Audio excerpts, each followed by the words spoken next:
Për 4 ditë me radhë, Kosova ishte një koqire një prej ngjarjeve më të rëndësishme fetare, garave ndërkombëtare të Kuranit. 146 garues nga vende të ndryshme të Evropës dhe Ballkanit ishin pjesë e këtyre garave, të cilët përveç performancës parajurisë ndan emocionet e garave, përvojat e këtij rrugëtimi e përshtypjet e tyre për këtë organizim madhor.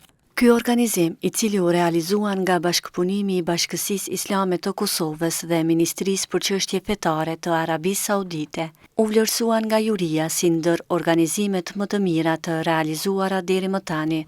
I gjithë ky angazhim u përmbyll me një ceremoni tejet madhështore në prezencë të personaliteteve të njohura të botës islame. Pas fjalimeve të organizatorëve, u ndan edhe çmimet për të gjitha kategoritë pjesëmarrëse. Nga kategoria e meshkujve, vendin e parë për memorizimin e plotë të Kuranit e fitoi Numan Selmani nga Shkupi, kurse nga femrat, vendin e parë e fitoi Eula Buhairi nga Italia. Vendin e parë nga kategoria e dytë, mësimi i përmendësh, memorizimi i 10 gjuzave nga gjinia mashkullore e fitoi Alban Doli, kurse nga femrat Sihem e Kuarkun. Vendin e parë nga kategoria e tretë, mësimi i përmendësh, memorizimi i 5 gjuzave nga meshkujt e fitoi Abdullah Bardhoshi, kurse nga femrat Esmarete Beka.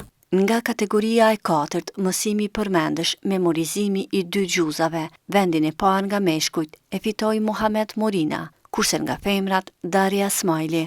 Nga kategoria e 5, leximin nga 5 gjuza të një pasnjëshëm, në vendin e parë doli Amar Shkrepi, kurse nga femrat Enesa Ajvazi.